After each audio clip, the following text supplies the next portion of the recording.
ഹരേ കൃഷ്ണ. ശ്രീ ശ്രീ രാധാ ഗോവിന്ദ മന്ദിർ ബാംഗ്ലൂരിന്റെ ഭഗവത്ഗീത ക്ലാസ്സിലേക്ക് എല്ലാവർക്കും സ്വാഗതം. ഇന്ന് അധ്യായം 8 പരമപദ പ്രാപ്തി.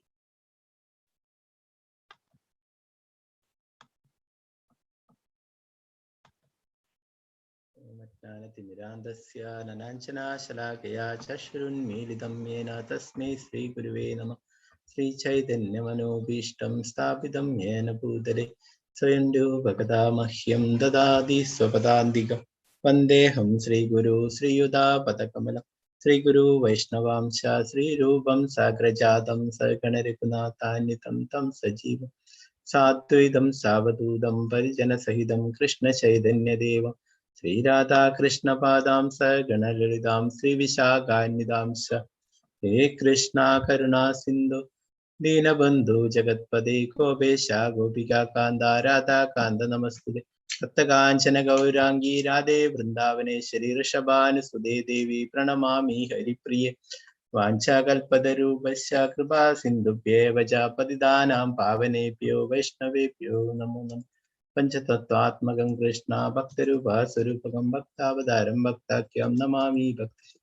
നിത്യാനന്ദമഹന്നവമി സർവാനന്ദകരം പരം ഹരിനാമ പദം ദേവം അവധൂത ശിരോമണി. നമോ മഹാവദന്യായ കൃഷ്ണ പ്രേമ പ്രദായതേ കൃഷ്ണായ കൃഷ്ണ ചൈതന്യ നാമ്നേ വർഷിണം. നമ ഓം വിഷ്ണുപാദായ കൃഷ്ണപൃഷ്ഠായ ഭൂതലേ ശ്രീമതേ ഭക്തിവേദാന്ത സ്വാമിനി ദദാമിനി നമസ്തേ സരസ്വതേ ദേവി ഗൗരവാണി പ്രചാരണേ നിർവിശേഷ ശൂന്യവാദി പാശ്ചാത്യ ദേശധാരിണി. ജയ ശ്രീകൃഷ്ണ ചൈതന്യ പ്രഭു നിത്യാനന്ദ ശ്രീ അദ്വൈത ഗദാധര ശ്രീവാസാദി ഗൗരഭക്തവൃന്ദ. ഹരേ കൃഷ്ണ കൃഷ്ണ കൃഷ്ണ ഹരേ ഹരേ ഹരേ രാമ രാമ രാമ ഹരേ ഹരേ. ഗുരുവേ ഗൗരചന്ദ്രായ രാധികായ തദലേ കൃഷ്ണായ കൃഷ്ണഭക്തായ തദ്ഭക്തായ നമോ നമഃ. പ്രഭുപാദ് കി ജയ്. ഹരേ കൃഷ്ണ. മതജി സുരി മതജി സ്ക്രീന് കാണാലോ അല്ലേ? ഹരേ കൃഷ്ണ.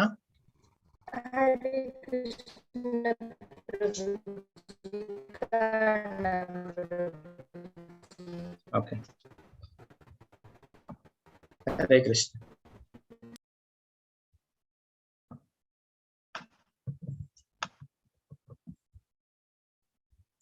ഇന്ന് അധ്യായം 8 പരമപദ പ്രാപ്തി. അപ്പൊ നമ്മൾ ഇന്നലെ 7ാമത്തെ അധ്യായത്തിന്റെ അവസാനത്തില് ഭഗവാൻ പറഞ്ഞിട്ടുണ്ടായിരുന്നു അല്ലെ, മരണസമയത്ത് പോലും ഭഗവാനെ ഓർക്കാൻ കഴിയുന്നതിനെ കുറിച്ചൊക്കെ അല്ലെ. അതിനെ കുറിച്ചൊക്കെയാണ് ഇന്നത്തെ അധ്യായത്തിൽ ഭഗവാൻ പറഞ്ഞു തരുന്നത്. നമുക്ക് നോക്കാം. നമുക്ക് അചഞ്ചലമായ ഭക്തിയോടെ എന്നെ ഭജിക്കുന്നവൻ ത്രിഗുണങ്ങളെ മറികടന്ന് ബ്രഹ്മഭാവത്തെ പ്രാപിക്കുവാൻ യോഗ്യനാവുന്നു ഭഗവാൻ പറയുന്നു. അർജുന ഉവാച കിം തത് ബ്രഹ്മ കിമധ്യാത്മം കിം കർമ്മ പുരുഷോത്തമ അധിഭൂതം ച കിം പ്രോക്തം അതിദൈവം കിമുച്യതേ.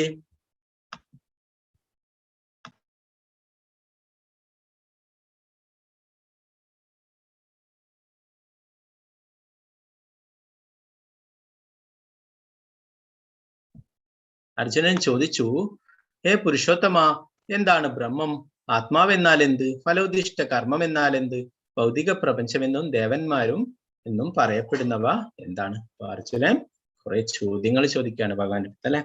എന്താണ് ഭഗവാനെ ഇവിടെ അഭിസംബോധന ചെയ്യുന്നത്? പുരുഷോത്തമ അല്ലെ. നമ്മൾ പഠിച്ചു പുരുഷന്മാരിൽ വെച്ചിട്ട് ഉത്തമൻ, പരമദിവ്യോത്തമ പുരുഷൻ കൃഷ്ണനാണ് അല്ലെ. അപ്പൊ ഭഗവാനെ പുരുഷോത്തമ എന്ന് അഭിസംബോധന ചെയ്യുന്നു. എന്താണ് ബ്രഹ്മം എന്ന് ചോദിക്കുന്നതിനെ ആത്മാവ് എന്നാൽ എന്ത്, ഫലോദിഷ്ട കർമ്മം എന്നാൽ എന്ത്, ഭൗതിക പ്രപഞ്ചമെന്നും ദേവന്മാരെന്നും പറയപ്പെടുന്നവ എന്താണ്?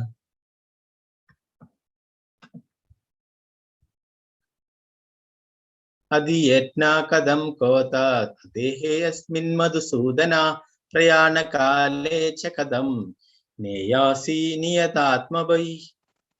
മധുസൂദന, ആരാണ് യജ്ഞദേവത? ഈ ശരീരത്തിൽ അദ്ദേഹം എങ്ങനെ കുടികൊള്ളുന്നു? ഭക്തിയുത സേവന നിരതരായവർക്ക് മരണവേളയിൽ അങ്ങയെ എങ്ങനെ അറിയാൻ കഴിയും? അപ്പോ ഇവിടെ വീണ്ടും ചോദ്യങ്ങൾ ചോദിക്കുകയാണല്ലേ. ആരാണ് യജ്ഞദേവത എന്ന് ചോദിക്കുന്നു. ഇനിയോ ഈ ശരീരത്തിൽ അദ്ദേഹം എങ്ങനെ കുടികൊള്ളുന്നു? പിന്നെന്താണ് ഭക്തിയുത സേവനത്തിൽ ഏർപ്പെട്ടിരിക്കുന്നവർക്ക് മരണവേളയിൽ എങ്ങനെയാണ് ഭഗവാനെ അറിയാൻ കഴിയുക എന്ന്.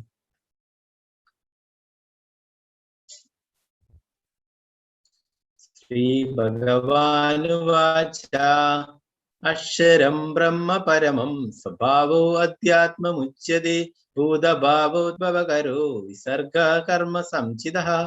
ശ്രീ ഭഗവാൻ പറഞ്ഞു, അവിനാശിയും അതീന്ദ്രനുമായ ആത്മാവത്രേ ബ്രഹ്മം. ബ്രഹ്മത്തിന്റെ ശാശ്വത പ്രകൃതി അധ്യാത്മം എന്ന് പറയപ്പെടുന്നു. ജീവാത്മാക്കളുടെ ഭൗതിക ശരീരത്തിന്റെ വികാസത്തിന് വേണ്ടുന്ന പ്രവർത്തനങ്ങളാണ് കാമ്യകർമ്മങ്ങൾ. ഭഗവാൻ ഓരോരോ ചോദ്യങ്ങൾക്കായിട്ട് ഉത്തരങ്ങൾ പറയുകയാണ് അല്ലെ. എന്താണ് പറയുന്നത്?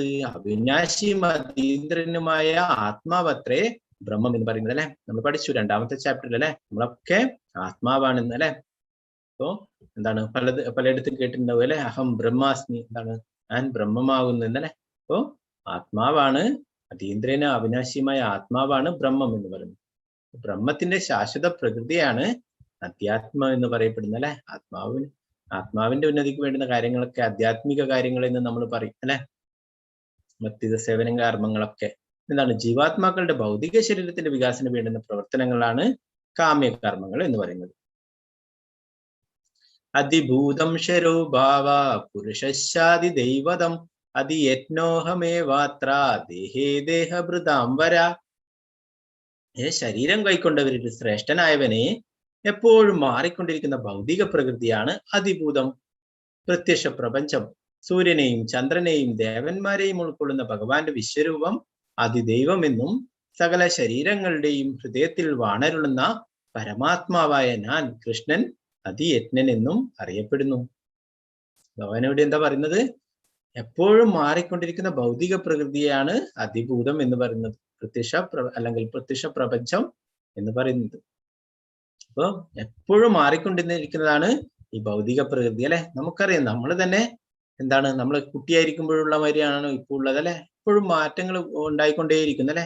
അപ്പം അതെപ്പോഴും ഈ ഭൗതിക പ്രകൃതിയുള്ള എല്ലാറ്റിനും എന്താണ് ആ മാറ്റങ്ങൾ ഉണ്ടാവുന്നു അല്ലെ. നമ്മൾ പഠിച്ചു അതൊക്കെ എന്താണ്, ആദ്യം നമുക്ക് സന്തോഷം തരും, പിന്നീട് ദുഃഖങ്ങൾ ഉണ്ടാക്കും എന്നൊക്കെ പഠിച്ചിട്ടുണ്ടായിരുന്നു അല്ലെ. അപ്പോൾ ആധ്യാത്മിക ലോകത്തിലുള്ളതൊന്നിനും മാറ്റങ്ങളില്ല അല്ലെ, അത് ശാശ്വതമായിട്ടുള്ളത്. എന്നാൽ ഭൗതിക പ്രകൃതിയിലുള്ളതൊക്കെ മാറ്റങ്ങൾക്ക് വിധേയമാണ് അല്ലെ. പിന്നെ സൂര്യനും ചന്ദ്രനും ദേവന്മാരെയും ഒക്കെ ഉൾക്കൊള്ളുന്ന ഭഗവാന്റെ വിശ്വരൂപം അതിദൈവം എന്നും പറയുന്നു. ഇപ്പോ നമ്മൾ ഇന്നലെയൊക്കെ പഠിച്ചല്ലേ, എന്താണ് സൂര്യചന്ദ്രന്മാരൊക്കെ ഭഗവാന്റെ അതിന് പ്രകാശം നൽകുന്നത് ഭഗവാനാണ് അല്ലെ. അതിനെ എന്താണ് ഭഗവാന്റെ കണ്ണുകളായിട്ടാണ് അതിനെ സൂര്യനും ചന്ദ്രനൊക്കെ പറയുന്നത് അല്ലെ. എന്താണ് എല്ലാ ദേവീദേവന്മാരും എല്ലാം ഭഗവാനിൽ നിന്നാണ് ഉണ്ടായിട്ടുള്ളത് അല്ലെ. എന്താണ് ആ ഭഗവാന്റെ എല്ലാം അഹം ആദിർഹി ദേവാന, എല്ലാ ദേവന്മാരുടെയും നിയന്താവ് ഭഗവാനാണെന്ന് പറഞ്ഞിട്ടുണ്ടായിരുന്നു അല്ലെ. അപ്പൊ ഇനി ഭഗവാൻ ആ വിശ്വരൂപം ഇനി അടുത്ത് കാണിക്കുന്നുണ്ട് അർജുനനെ. അപ്പോ അതിന്റെ എന്താണ് 11-ാം അധ്യായത്തിൽ കാണിക്കുന്നുണ്ട്. അപ്പോ എന്താണ് ഭഗവാൻ ഇവിടെ പറയുന്നു, ഭഗവാന്റെ വിശ്വരൂപം അതിദൈവം എന്ന് പറയുന്നു, എല്ലാം ഉൾക്കൊള്ളുന്ന എന്താണ് സകല ശരീരങ്ങളുടെയും ഹൃദയത്തിൽ വാണരുളുന്ന പരമാത്മാവായ ഞാൻ കൃഷ്ണൻ അതിയജ്ഞൻ എന്നും അറിയപ്പെടുന്നു. നമ്മൾ പഠിച്ചു അല്ലെ, എല്ലാവരുടെയും ഹൃദയത്തിൽ ഭഗവാൻ വസിക്കുന്ന അല്ലെ. സർവസ്യ ചാഹം ഹൃദി സന്നിവിഷ്ടം. അപ്പൊ എല്ലാവരുടെ ഹൃദയത്തിലും ഭഗവാനുണ്ട് പരമാത്മാവായിട്ട് അല്ലെ. അങ്ങനെയുള്ള ഭഗവാനെ അതിയജ്ഞൻ എന്നും അറിയപ്പെടുന്നു. വളരെ പ്രധാനപ്പെട്ട ശ്ലോകങ്ങളാണ് 8, 5, 6, 5-ാമത്തെ 6-ാമത്തെ ഒക്കെ ശ്ലോകങ്ങൾ. അന്ധകാലേച്ച മാമേവ സ്മരൻ മുക്ത്വാ കളേവരം യപ്രയാതി സമദ്ഭാവം യാതിനാസ്ത്രത്യ സംശയഃ. അന്ധകാലേച്ച മാമേവ സ്മരൻ മുക്ത്വാ കളേവരം യപ്രയാതി സമദ്ഭാവം യാതിനാസ്ത്രത്യ സംശയഃ. മരണസമയത്ത് എന്നെ തന്നെ സ്മരിച്ചുകൊണ്ട് ശരീരം ത്യജിക്കുന്നവൻ എന്റെ ഭാവത്തെ ഉടൻ തന്നെ പ്രാപിക്കുമെന്നതിന് സംശയമില്ല. അപ്പോ ഭഗവാനിവിടെ പറയുന്നല്ലേ, ഇന്നലെ നമ്മള് പഠിച്ചു മരണസമയത്ത് പോലും എന്താണ് ഭഗവാനെ ഓർക്കുമെന്നതിനെ കുറിച്ച് പറഞ്ഞിട്ടുണ്ടായിരുന്നല്ലേ. അപ്പൊ ഇവിടെ പറയുന്നു, മരണസമയത്ത് ഭഗവാനെ തന്നെ സ്മരിച്ചുകൊണ്ട് ശരീരം ത്യജിക്കുന്നവൻ ഭഗവാൻ എന്റെ ഭാവത്തെ ഉടൻ തന്നെ പ്രാപിക്കുമെന്നതിന് സംശയമില്ല എന്ന് പറയുന്നു അല്ലെ. അവരൊക്കെ തിരിച്ച് ഭഗവദ്ധാമിലേക്ക് പോകുന്നു. അവസാന നിമിഷം ഭഗവാനെ ഓർക്കുകയാണെങ്കിൽ അല്ലെ. ഇവിടെ ഈ പിക്ചറില് എന്താണ് ആ ഭീഷ്മപിതാമഹനെ കാണാമല്ലേ. ഭീഷ്മപിതാമഹൻ എന്താണ് അദ്ദേഹത്തിന് ഒരു അനുഗ്രഹം ലഭിച്ചിരുന്നു അല്ലെ, വരം ലഭിച്ചിരുന്നു. ഏത് സമയത്താണോ ആ ശരീരം ഉപേക്ഷിക്കേണ്ടത് ആ സമയത്ത് ശരീരം ഉപേക്ഷിക്കാൻ സാധിക്കും എന്നുള്ളത് അല്ലെ. അങ്ങനെ അവിടെ എന്താണ് ആ ഉത്തരായനം കാത്ത് കിടക്കുകയുണ്ടായി അല്ലെ. എന്താണ് ആ നല്ല സമയം, എന്താണ് നമ്മുടെ നാട്ടിലൊക്കെ എന്താണ് ആ മകര സംക്രമം എന്നൊക്കെ പറയും അല്ലെ. ആ സമയത്ത് അതാണ് എന്താണ് ആ ഉത്തരായന കാലം തുടങ്ങുന്നത്. അപ്പോ ആ സമയത്ത് ശരീരം ഉപേക്ഷിക്കാനായിട്ട് അദ്ദേഹം അതിന് സാധിച്ചു. അതിനു വേണ്ടിയിട്ട് ശരശയിൽ കിടക്കുകയുണ്ടായി അല്ലെ കുറെ കാലം. അല്ലെ ആ ഭഗവാന്റെ സാന്നിധ്യത്തിലാണ് ആ ശരീരം ഉപേക്ഷിച്ചത്. കുറെ മഹർഷിമാര്, നാരദ മുനി, മറ്റുള്ള മഹർഷിമാരും മറ്റുള്ളവരൊക്കെ, പാണ്ഡവരും, അങ്ങനെയുള്ള കുറെ മഹാജനങ്ങളുടെ ഒക്കെ ആ സാന്നിധ്യത്തിലാണ്, പ്രത്യേകിച്ചും ഭഗവാന്റെ സാന്നിധ്യത്തിലാണ് ആ ഭീഷ്മ പിതാമഹൻ ശരീരം വെടിയുകയുണ്ടായത് അല്ലെ. തീർച്ചയായിട്ടും ഭഗവത്ധാമിലേക്ക് ആ ഭീഷ്മ പിതാമഹൻ അല്ലെ. ഭീഷ്മ പിതാമഹൻ ഭഗവാന്റെ പ്രിയ ഭക്തനാണ്. ആ ഭീഷ്മ പിതാമഹൻ എഴുതിയിട്ടുള്ളതാണ്, ഭഗവാനെ കീർത്തിച്ചിട്ടുള്ളതാണ് വിഷ്ണു സഹസ്രനാമം അല്ലെ. നമ്മളെല്ലാവരും ചൊല്ലുന്നതായിരിക്കും, അധികം നമുക്കൊക്കെ അറിയുന്നതായിരിക്കും വിഷ്ണു സഹസ്രനാമം അല്ലെ. ആ വിഷ്ണു സഹസ്രനാമം ഭഗവാനെ കുറിച്ച് ആ ഭീഷ്മ പിതാമഹൻ സ്തുതിച്ചിട്ടുള്ളതാണ്, ആ സ്തുതിയാണ്. ധാരാളം കാര്യങ്ങൾ ആ ഭീഷ്മ പിതാമഹൻ ശരശയെ കിടന്നിട്ട് പാണ്ഡവർക്കൊക്കെ ഉപദേശിച്ചു കൊടുക്കുകയുണ്ടായി. അപ്പോ അങ്ങനെയുള്ള പരിശുദ്ധ ഭക്തനാണ് ഭീഷ്മ പിതാമഹൻ. അദ്ദേഹം ആ ഭഗവാന്റെ സാന്നിധ്യത്തിൽ തന്നെ ശരീരം ഉപേക്ഷിക്കുന്നുണ്ടായി അല്ലെ. പ്രത്യേകിച്ച് കുരുക്ഷേത്ര യുദ്ധത്തിൽ പങ്കെടുത്ത എല്ലാവർക്കും മോക്ഷം ലഭിച്ചു. എന്താണ് അവരൊക്കെ ഭഗവാന്റെ സാന്നിധ്യത്തിലാണ് അവിടെ ശരീരം ഉപേക്ഷിച്ചിട്ടുള്ളത്. കൃഷ്ണാബോധത്തോടെ ദേഹത്യാഗം ചെയ്യുന്നവൻ ഉടനെ ഭഗവാന്റെ അതീന്ദ്രിയ ഭാവം കൈക്കൊള്ളുന്നു. പരമപാവനമാണ് ഭഗവാൻ. തന്മൂലം നിരന്തരം കൃഷ്ണാബോധത്തോടെ ഇരിക്കുന്നവരും പരമപാവനരാണ്. സ്മരണം എന്ന വാക്ക് സുപ്രധാനമാണ് ഇവിടെ. ഭക്തിപൂർവമായ സേവനത്തിലൂടെ കൃഷ്ണാബോധം പുലർത്തിപ്പോരാത്ത ഒരു ജീവന് പവിത്രതയില്ലാത്തത് കൊണ്ട് കൃഷ്ണസ്മരണ സാധ്യമാവില്ല. ഇന്നലത്തെ ക്ലാസ്സിൽ നമ്മൾ പറഞ്ഞല്ലേ, അതിനു വേണ്ടിയിട്ടുള്ള പരിശീലനമാണ് നമ്മൾ ചെയ്യുന്നത് അല്ലെ. ഭക്തിത സേവനങ്ങൾ, ഭഗവാന്റെ തിരുനാമം ജപിക്കുന്നത്, ഇതൊക്കെ നമുക്ക് ആ അവസാന നിമിഷം ഭഗവാനെ ഓർക്കാൻ വേണ്ടിയിട്ടുള്ള പരിശീലനമാണ് അല്ലെ. നമ്മൾ പറഞ്ഞു എന്താണ് ഫൈനൽ എക്സാം എന്ന് പറയുന്നത് മരണമാണല്ലേ. അത് എല്ലാവരുടെ അടുത്തേക്കും വരും അല്ലെ. അപ്പൊ അതിൽ നിന്ന് രക്ഷപ്പെടാനുള്ള ഉപായമാണ് നമ്മൾ ഭഗവാന്റെ തിരുനാമം ജപിക്കുന്നത് അല്ലെ. അപ്പൊ അങ്ങനെ എപ്പോഴും ഭഗവാന്റെ തിരുനാമം ജപിച്ച് ഭക്തിത സേവനങ്ങളൊക്കെ ചെയ്യുകയാണെങ്കിൽ നമുക്ക് ആ അവസാന നിമിഷവും ഭഗവാനെ ഓർക്കാൻ സാധിക്കും. അഥവാ നമുക്ക് ഓർക്കാൻ സാധിച്ചില്ല, ഭഗവാൻ നമ്മളെ ഓർക്കുന്നു പറയുന്നൊരു പരിശുദ്ധ ഭക്തനെ ഭഗവാൻ ഓർക്കും. അപ്പൊ അങ്ങനെയൊന്നും ചെയ്യാത്തവരോ, ഭഗവാനെ മറന്ന് ജീവിക്കുന്നവര്, അങ്ങനെയുള്ള ആൾക്ക് ഒരിക്കലും പവിത്രത ഇല്ലാതെ കൊണ്ട് കൃഷ്ണസ്മരണ സാധ്യമാവില്ല അല്ലെ. അവര് ജീവിതകാലം മുഴുവൻ എന്താണോ അനുഷ്ഠിച്ചിട്ടുള്ളത് അതാണ് അവർക്ക് അവസാന നിമിഷവും ഓർമ്മ വരിക അല്ലെ. ഒരിക്കലും ഭഗവാനെ മറന്നുകൊണ്ട് ജീവിക്കുന്നവർക്ക് ഒരിക്കലും അത് സാധ്യമല്ല. പ്രഭുപാദരുടെ അടുത്ത് പറയുകയുണ്ടായി, ഒരു പത്രക്കാരൻ ചോദിക്കേണ്ടായി പ്രഭുപാദരുടെ അടുത്ത്, നിങ്ങള് എപ്പോഴും ഇങ്ങനെ ഭഗവാന്റെ നാമമൊക്കെ ജപിക്കുന്നു, ഭഗവാന്റെ സേവനങ്ങളൊക്കെ ചെയ്യുന്നു, നിങ്ങൾക്ക് അവസാന നിമിഷം ഭഗവാൻ ഇല്ല എന്ന് ആണ് വരുന്നുണ്ടെങ്കിൽ എന്താണ് ചെയ്യുക എന്ന് ചോദിച്ചു. പ്രഭുപാദർ പറഞ്ഞു, എനിക്ക് യാതൊരു നഷ്ടവുമില്ല എന്ന് പറഞ്ഞു. അപ്പൊ എത്രയും കാലം ഭഗവാന്റെ സേവനങ്ങൾ ചെയ്തു, ഭഗവാന്റെ തിരുനാമം ജപിച്ചു, അവസാന നിമിഷം അങ്ങനെ ഇല്ല എന്നാണ് തോന്നുന്നുണ്ടെങ്കിൽ എന്താ സംഭവിക്കുന്നത്? അയാളോട് തിരിച്ചു ചോദിച്ചു, നിങ്ങൾ ജീവിതകാലം മുഴുവൻ ഭഗവാനെ മറന്നുകൊണ്ട് മോശപ്പെട്ട രീതിയിലൊക്കെ ജീവിച്ചു, ഇനി നിങ്ങൾക്ക് അവസാന നിമിഷം ഭഗവാൻ ഉണ്ടെന്ന് ബോധ്യമാവുമെങ്കിൽ നിങ്ങൾക്ക് എന്താ ചെയ്യാൻ പറ്റുക എന്ന് ചോദിച്ചു. ഒന്നും ചെയ്യാൻ പറ്റില്ല അല്ലെ. അപ്പോഴെന്താണ് ചെയ്യാൻ പറ്റുക? അവസാന നിമിഷം ഒന്നും ചെയ്യാൻ പറ്റില്ല. അവരെന്താണോ ജീവിതകാലം മുഴുവൻ അനുഷ്ഠിച്ചിട്ടുള്ളത് അതാണ് ആ അവസാന നിമിഷവും ഓർമ്മ വരിക. അതുകൊണ്ട് ഒരാൾ ജീവിതത്തിന്റെ ആരംഭഘട്ടം മുതൽക്കേ കൃഷ്ണാബോധം ശീലിക്കണം. നിര്യാണ വേളയിൽ വിജയം വരിക്കണമെങ്കിൽ കൃഷ്ണസ്മരണ അത്യന്താപേക്ഷിതമാണ് താനും. അതുകൊണ്ട് സദാ മഹാമന്ത്രം ഉരുവിട്ടുകൊണ്ടേയിരിക്കുക. ഹരേ കൃഷ്ണ കൃഷ്ണ കൃഷ്ണ ഹരേ ഹരേ, ഹരേ രാമ രാമ രാമ ഹരേ ഹരേ. അപ്പോ എന്താണ് ആദ്യഘട്ടം മുതൽക്കേ, ആരംഭഘട്ടം മുതൽക്കേ ഈ കൃഷ്ണാബോധം ശീലിക്കണം എന്ന് പറയുന്നല്ലേ. നമ്മൾ പൊതുവെ പറയുന്ന കേൾക്കുന്നതാണ്. ആരെങ്കിലും ഭഗവത്ഗീത വായിക്കുകയോ അല്ലെങ്കിൽ ഭഗവാന്റെ തിരുനാമം ജപിക്കുകയോ ഒക്കെ ചെയ്യുമ്പോൾ എന്താണ് ആ കുറച്ച് മുതിർന്നവരുടെ ഉപദേശം ഉണ്ടാവും. അവർ ഉപദേശിക്കും, ഇതൊന്നും ഇപ്പം ചെയ്യേണ്ടതല്ല, ഇതെല്ലാം പ്രായമായിട്ടാവുമ്പോൾ ചെയ്യേണ്ടതാണ് എന്ന് പറയും അല്ലെ. പ്രായമായിട്ട് ചെയ്യാനാണ് എന്താണ് കഴിയുക? എത്രയും നമ്മുടെ ശരീരമൊക്കെ വീക്കായി, നമ്മുടെ കണ്ണിനൊന്നും കാഴ്ചയില്ല, കേൾക്കില്ല, ഓർമ്മശക്തി ഉണ്ടാവില്ല, അപ്പോഴാണോ ഈ ഭഗവത്ഗീത ഒക്കെ പഠിക്കേണ്ടത്? അല്ല അല്ലെ. ആ ഭക്തപ്രഹ്ലാദൻ ശ്രീമദ് ഭാഗവത് പറയുന്നു, കൗമാരെ ആചരയത് പ്രജ്ഞ. കൗമാര കുട്ടിക്കാലം മുതലേ നമ്മൾ പരിശീലിക്കേണ്ടതാണ് ഈ ഭക്തിയുടെ സേവന മാർഗം. എന്നാലേ നമുക്ക് അവസാന നിമിഷവും നമുക്ക് ഓർക്കാൻ സാധിക്കും. അപ്പൊ നമ്മൾ ഇപ്പം വിചാരിക്കേണ്ട അതാണ്, നമ്മളൊക്കെ എന്താണ് കുറച്ച് കുട്ടിക്കാലത്ത് ചെയ്യാൻ പറ്റിയില്ലല്ലോ എന്ന് അല്ലെ. അല്ലെ നമുക്ക് ഇപ്പോഴും അതിനുള്ള അവസരം ലഭിച്ചല്ലേ. ഇത് നമ്മൾ ഇനി ഒരിക്കലും വിടാതിരിക്കുക. നമ്മളിത് എപ്പോഴും എന്താണ് ആ ഭഗവാന്റെ തിരുനാമം ജപിച്ച് ഭക്തി സേവനങ്ങളൊക്കെ ചെയ്തിട്ട് തുടർന്ന് കൊണ്ടുപോവുക അല്ലെ. എന്നാലും നമുക്ക് അവസാന നിമിഷവും നമുക്ക് ഓർക്കാൻ സാധിക്കും. നമ്മുടെ അതിന് ഭാവി തലമുറക്കാണ് പറയുന്നത്. അവർക്കൊക്കെ കുട്ടിക്കാലം മുതൽ ഈ കൃഷ്ണബോധം പറഞ്ഞു കൊടുക്കണം. അവർക്കൊക്കെ ആ ഭഗവത്ഗീതയുടെ ആ സന്ദേശങ്ങളൊക്കെ അവർ മനസ്സിലാക്കി ജീവിക്കുകയാണെങ്കിൽ തീർച്ചയായിട്ടും അവർ ഒരിക്കലും എന്താണ് വഴിതെറ്റിപ്പോവില്ല. അവരൊക്കെ സമൂഹത്തിന് എപ്പോഴും ഒരു എന്താണ് മാതൃകയായിരിക്കും അല്ലെ. നമുക്ക് നമ്മുടെ ഇവിടെയൊക്കെയാണ് കുറവ്. എന്നാലും ചില എന്താണ് സ്ഥാപനങ്ങളിലൊക്കെ പഠിക്കുന്നുണ്ട്, കുട്ടികൾക്കൊക്കെ ഭഗവത്ഗീത പറഞ്ഞു കൊടുക്കുന്നുണ്ട്. വിദേശ രാജ്യങ്ങളിലൊക്കെ എന്താണ് അവിടെ യൂണിവേഴ്സിറ്റികളിലൊക്കെ എന്താണ് ആ സിലബസിന്റെ ഭാഗമായിട്ട് ഭഗവത്ഗീത പഠിപ്പിക്കുന്നു വിദേശ രാജ്യങ്ങളിലൊക്കെ. അത് നമ്മുടെ എന്താണ് ആ ഭഗവാന്റെ ദൈവത്തിന്റെ സ്വന്തം നാട് എന്നൊക്കെ പറഞ്ഞിട്ട് ഇവിടെ എന്താണ് ആ ഭഗവത്ഗീത പഠിപ്പിക്കുന്ന പോലും ഇതല്ലേ. അതിനൊക്കെ നിന്ദിച്ച് കരയുന്ന ആൾക്കാരാണ് ഇതൊക്കെ ഉള്ളത്. ഭഗവാൻ ഇന്നലെ നമ്മൾ പഠിച്ചില്ല എന്താണ് ആ മൂഢന്മാരും നരാധവന്മാരും മായാൽ അപഹരിക്കപ്പെട്ടവരും നിരീശ്വരവാദികൾ അവരൊന്നും ഒരിക്കലും ഈ ഭഗവാന്റെ സന്ദേശത്തെ ഭഗവാനെ ഒന്നും ഓർക്കുന്നില്ല അല്ലെ. അവർ ഭഗവാനെ മറന്നുകൊണ്ട് ജീവിക്കുന്നു. ഇതിനും ഭഗവാൻ അവർക്ക് അവസരം കൊടുക്കും, ഇനി വീണ്ടും അവസരങ്ങൾ കൊടുക്കും. ഭഗവാൻ പറഞ്ഞു യഥാമാം പ്രപത്യന്തെ താം സദൈവ ഭജാമ്യം.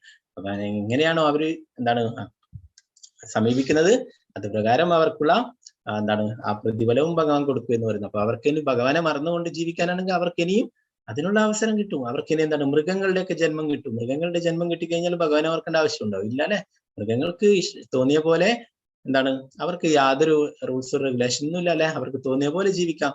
അതാണ് അമ്പലത്തിൽ പോകണ്ട, ഭഗവത്ഗീത പഠിക്കണ്ട, നാമം ജപിക്കണ്ട, ഒന്നും വേണ്ട. ഭഗവാനെ മറന്ന് യഥേഷ്ടം ജീവിക്കാൻ സാധിക്കും അല്ലെ. അപ്പൊ അതിനുള്ള അവസരം ലഭിക്കും. ഭൗതിക പ്രകൃതി അതിനുള്ള അവസരം കൊടുക്കും അവർക്കൊക്കെ. നമ്മളൊക്കെ എന്ത് വേണം? നമ്മൾ ഈ പരമസത്യത്തെ കുറിച്ച് മനസ്സിലാക്കിയാലേ നമ്മൾ ഒരിക്കലും കൈവിടാതിരിക്കുക. നമ്മൾ എപ്പോഴും ഭഗവാന്റെ തിരുനാമം ജപിക്കുക. ഇത് എപ്പോഴും എന്താണ് നമ്മൾ പഠിച്ചല്ലേ, കലികാലെ നാമരൂപേ കൃഷ്ണ അവതാരം ഭഗവാൻ തന്നെയാണ്. നാമം എന്ന് പറയുന്നത് ഭഗവാൻ തന്നെയാണ്. അപ്പൊ നമ്മളെ കൂടെ എപ്പോഴും ഭഗവാൻ ഉണ്ടാവും ഭഗവാന്റെ തിരുനാമം ജപിക്കുകയാണെങ്കിൽ. ചൈതന്യ മഹാപ്രഭു ഉപദേശിക്കുന്നത്, ചൈതന്യ മഹാപ്രഭുവിന്റെ ശിക്ഷാഷ്ടകം എന്ന് പറഞ്ഞിട്ട് 8 ശ്ലോകങ്ങളുണ്ട്. അതിൽ ചൈതന്യ മഹാപ്രഭു പറയുന്നു എന്താണ് തൃണാതബി സുനീചേന തരോരവി സഹിഷ്ണുന അമാനിന മാനദേന കീർത്തനീയ സദാഹരി. വൃക്ഷത്തെ പോലെ സഹനശക്തി ഉണ്ടാവണം. തരോരിവ സഹിഷ്ണുന എന്നാണ് ശ്രീ ചൈതന്യ മഹാപ്രഭു ഉപദേശിക്കുന്നത്. ഹരേ കൃഷ്ണ നാമം ജപിക്കുന്ന ഒരു വ്യക്തിക്ക് പല വിഘ്നങ്ങളും നേരിട്ടേക്കാം. എങ്കിൽ എല്ലാം സഹിച്ചുകൊണ്ട് ഹരേ കൃഷ്ണ കൃഷ്ണ കൃഷ്ണ ഹരേ ഹരേ ഹരേ രാമ രാമ രാമ ഹരേ ഹരേ എന്ന നാമജപം തുടരുക തന്നെ വേണം. എന്നാൽ ജീവിതാന്ത്യത്തിൽ കൃഷ്ണാബോധത്താലുള്ള പ്രയോജനം തികച്ചും അനുഭവപ്പെടും. അപ്പോ ചൈതന്യ മഹാപ്രഭുവിന്റെ ആ 8 ശ്ലോകങ്ങൾ, അതിലെ ഉപദേശങ്ങൾ ചൈതന്യ മഹാപ്രഭു പറയുന്നു തൃണാതബി സുനിച്ചനാത്തരൊരു വസവിഷ്ണു. തൃണാതബി നമ്മളൊരു പുൽക്കൊടിയേക്കാളും ക്ഷമയുള്ളവരായിരിക്കണം എന്ന് പറയും. ആണ് നമ്മള് എന്താണ് പുൽക്കൊടിയൊക്കെ കണ്ടിട്ടില്ല. ചെറിയ പുൽക്കൊടി എന്താണ്, അതിനെ നമ്മൾ ചവിട്ടിക്കഴിഞ്ഞാൽ അതവിടെ താഴ്ന്നു കിടക്കും അല്ലെ. പിന്നെ കുറച്ച് കഴിയുമ്പോൾ അത് താനെ ഉയർന്നു പൊന്തും. പിന്നെയോ വലിയ കാറ്റൊക്കെ അടിക്കുമ്പോൾ വലിയ വലിയ മരങ്ങളൊക്കെ കടപുഴകി വീഴും അല്ലെ. എന്നാലോ ആ പുൽക്കൊടി അവിടെ ചാഴ്ന്ന് കിടക്കും അല്ലെ, താഴ്ന്നു കിടക്കും. കുറച്ച് കഴിയുമ്പോൾ അത് പഴയ രൂപത്തിൽ തന്നെയാവും അല്ലെ. അപ്പോ അതുപോലെ ആ ഒരു പുൽക്കൊടിയെ പോലെ നമ്മൾ ക്ഷമിക്കാൻ പഠിക്കണം എന്ന് പറയും. ഇതെന്താണ് ആ തരോരിവാസഷ്ണുന, ഒരു വൃക്ഷത്തെ പോലെ സഹനശക്തി ഉണ്ടാവണം എന്ന് പറയും അല്ലെ. വൃക്ഷം എന്താണ്, നമുക്ക് എന്താണ് വേനൽക്കാലത്ത് എന്താണ് ചൂടിൽ നിന്ന് രക്ഷ നൽകും വലിയ വൃക്ഷങ്ങളൊക്കെ അല്ലെ. അതിന്റെ കീഴിൽ പോയി നിന്ന് നമുക്ക് ചൂടേൽക്കില്ല. എന്താണ് മഴക്കാലത്ത് മഴയിൽ നിന്ന് രക്ഷ നേടും അല്ലെ. അപ്പൊ അങ്ങനെ പിന്നെന്താണ് ആ നല്ല പഴുത്ത ഇപ്പൊ മാവൊക്കെ ആണെങ്കിൽ നല്ല പഴുത്ത മാമ്പഴം നമുക്ക് ധാരാളം ലഭിക്കും അല്ലെ. എന്താണ് ചെയ്യുക കുട്ടികളൊക്കെ? കല്ലെടുത്തിട്ട് ആ മാവിനെ എറിയാ ചെയ്യുന്നത് അല്ലെ. അതിനെ ദ്രോഹിക്കുക ചെയ്യുന്നത്, കല്ലെടുത്തിട്ട് എറിയുന്നത്. എന്നാൽ അതെന്താ തരുന്നത്? നല്ല മധുരമുള്ള മാമ്പഴങ്ങൾ ലഭിക്കുന്നു അല്ലെ. പിന്നെയോ മരങ്ങളൊക്കെ നമ്മൾ മുറിക്കുന്നവരെ കണ്ടിട്ടുണ്ടാവും അല്ലെ. മരങ്ങളൊക്കെ മുറിച്ച് നശിപ്പിക്കുന്നവർ, അവരെന്താ ചെയ്യാ? ആ മരത്തിന്റെ തന്നെ ഒരു ശാഖ കുത്തിയിട്ട് ആ മഴുവിന് തള്ളയൊക്കെ ഇടും അല്ലെ. അതിന്റെ പിടിയൊക്കെ ഇട്ടിട്ട് അതേ മരത്തിനെ തന്നെ, ആ മരത്തിന്റെ തണലിൽ നിന്നിട്ട് തന്നെ ആ മരത്തിനെ മുറിക്കും അല്ലെ. അപ്പോഴും ആ മരം അതിന് അയാൾക്ക് തണല് നൽകുന്നു അല്ലെ. അപ്പോ അതാണ് ആ മരത്തിന്റെ എന്താണ് സഹിഷ്ണുത എന്ന് പറയുന്നത്. അത് ഒന്നും പ്രതികരിക്കുന്നില്ല അല്ലെ. അവര് അതിന് ദ്രോഹം ചെയ്യുമ്പോഴും അത് നല്ല മധുരമുള്ള പഴങ്ങളൊക്കെ നൽകുന്നു അല്ലെ. അപ്പൊ അതുപോലെ നമുക്ക് സഹിഷ്ണുത ഉണ്ടായിരിക്കണം എന്ന് പറയും. നമുക്ക് എന്തെന്ത് ദ്രോഹങ്ങൾ ചെയ്താലും നമ്മൾ അതൊക്കെ സഹിച്ചുകൊണ്ട് ഭഗവാന്റെ തിരുനാമം ജപിക്കാൻ പറയും. എന്താണ് ത്രിനാഥബീസുനിച്ചന തരോരബി സഹിഷ്ണുന അമാനിന മാനതേന കീർത്തനീയ സദാ. നമുക്ക് നമ്മൾ മറ്റുള്ളവർക്ക് എല്ലാ ബഹുമാനങ്ങളും കൊടുക്കുക. നമ്മൾ മറ്റുള്ളവരിൽ നിന്ന് ആ ബഹുമാനങ്ങളൊന്നും പ്രതീക്ഷിക്കാതിരിക്കുക. നമ്മൾ അവരിൽ നിന്ന് എന്താണ് ബഹുമാനങ്ങൾ പ്രതീക്ഷിക്കുമ്പോഴാണ് നമുക്ക് എന്താണ് ഒരു മോശം ഫീലിംഗ് ഉണ്ടാവും അല്ലെ. അദ്ദേഹം നമ്മളെ എന്താണ് മൈൻഡ് ചെയ്തില്ല, നമ്മളോട് മിണ്ടിയില്ല എന്നൊക്കെ പറയും അല്ലെ. അപ്പൊ അതെന്താണ്, നമ്മൾ ഒന്നും പ്രതീക്ഷിക്കണ്ട, എല്ലാ ബഹുമാനങ്ങളും മറ്റുള്ളവർക്ക് കൊടുക്കുക അല്ലെ. നമ്മൾ പഠിച്ചു എന്താണ് എല്ലാവരും എല്ലാ ജീവികളും ഭഗവാന്റെ അംശമാണ് അല്ലെ. മമൈവാംശോ ജീവലോക ജീവഭൂത സനാതന എന്ന് ഭഗവാൻ തന്നെ പറയുന്നല്ലേ. അപ്പൊ എല്ലാവരും ഭഗവാന്റെ അംശങ്ങളാണ് അല്ലെ. അപ്പൊ നമ്മളെല്ലാവരോടും എല്ലാ സഹജീവികളോടും എല്ലാം കാരുണ്യം കാണിക്കുക അല്ലെ. അവരൊക്കെ എന്താണ് വേർതിരിച്ച് കാണാതിരിക്കുക. അപ്പൊ ഇവിടെ എന്താ പറയുന്നത്, അങ്ങനെ എന്താണ് ഭഗവാന്റെ തിരുനാമം ജപിക്കുന്ന ഒരു വ്യക്തി പല വിഘ്നങ്ങളും നേരിട്ടേക്കാം എന്ന് പറയുന്നു. അപ്പൊ നമ്മൾ പൊതുവെ പറയും എന്താണ്, നമ്മൾ നാമങ്ങളൊക്കെ ജപിക്കുന്നത് എന്നാലും നമുക്ക് എന്താണ് പലതരത്തിലുള്ള വിഷമങ്ങളൊക്കെ ഉണ്ടാവുന്നു അല്ലെ. അപ്പൊ അതൊക്കെ ഉണ്ടാവും. അതെന്താണ്, നമ്മുടെ പൂർവ്വജന്മ കർമ്മ ഫലങ്ങളാണ് അതൊക്കെ അല്ലെ. ഇതൊക്കെ നാമം ജപിക്കുമ്പോൾ പതുക്കെ പതുക്കെ അതൊക്കെ ഇല്ലാതാവും. എന്താണ് നമ്മൾ പഠിച്ചു എന്താണ് 9 തരത്തിലുള്ള ആ സ്റ്റേജിൽ നമ്മൾ പഠിച്ചല്ലേ, എന്താണ് അതില് അനർത്ഥ നിവൃത്തി എന്ന് പറഞ്ഞിട്ട് നമ്മുടെ ഉള്ളിലുള്ള ആ അനർത്ഥങ്ങളൊക്കെ അതൊക്കെ ഇല്ലാതാവും. അതിന് കുറച്ച് സമയം എടുക്കും. എന്താണ് നമ്മൾ ഭഗവാന്റെ തിരുനാമം ജപിക്കും, പതുക്കെ പതുക്കെ അതൊക്കെ ഇല്ലാതാവും. എന്താണ് എല്ലാം സഹിച്ചുകൊണ്ട് ഈ ഹരേ കൃഷ്ണ മഹാമന്ത്രം തുടരുക തന്നെ വേണം എന്ന് പറയുന്നത്. ജീവിതാന്ത്യത്താൽ കൃഷ്ണാവോർത്തുള്ള പ്രയോജനം തികച്ചും അനുഭവപ്പെടും.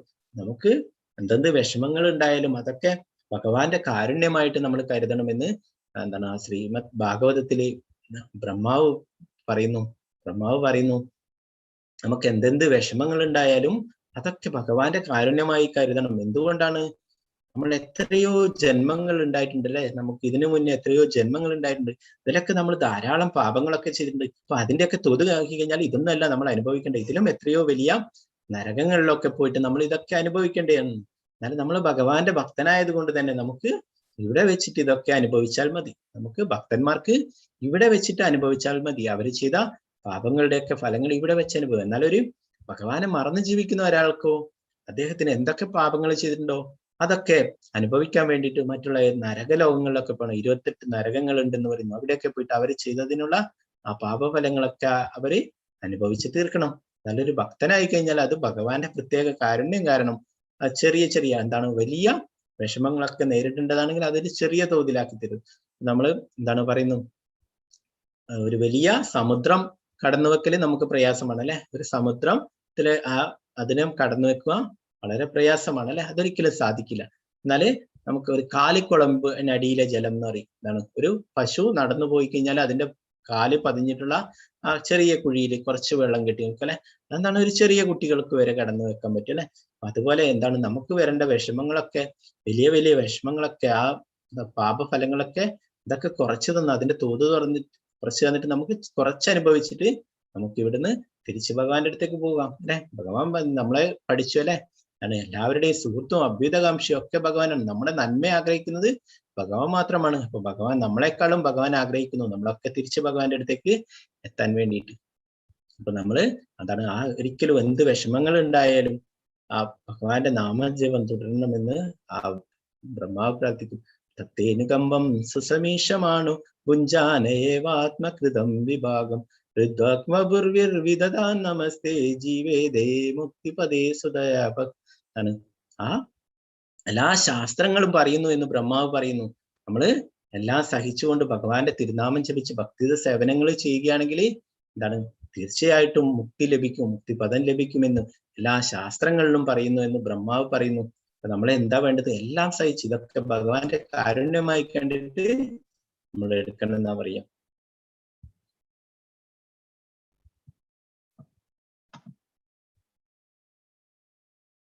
ഇതും വളരെ പ്രധാനപ്പെട്ട ശ്ലോകമാണ്. യം യം വാഭിസ്മരൻ ഭാവം ത്യജത്യന്തേ കളേവരം തം തമേവൈതി കൗന്ദേയ സദാ തദ്ഭാവഭാവിതഃ എന്തിനെ കുറിച്ചാണോ മരണവേളയിൽ ഒരാൾ സ്മരിക്കുന്നത്, ഹേ കുന്തിപുത്ര, അയാൾ തീർച്ചയായും അതിനെ പ്രാപിക്കും. അപ്പോ നമ്മുടെ അവസാന നിമിഷം എന്തിനെ കുറിച്ചാണോ ആലോചിക്കുന്നത്, അതായിട്ട് സ്മരിക്കുന്നത്, അതായി തീരുന്ന പറയുന്നു അല്ലെ. അതുകൊണ്ടാണ് പറയുന്നത് നമ്മൾ അവസാന നിമിഷം ഭഗവാനെ കുറിച്ചായിട്ടായിരിക്കണം ഓർക്കേണ്ടതെന്ന്.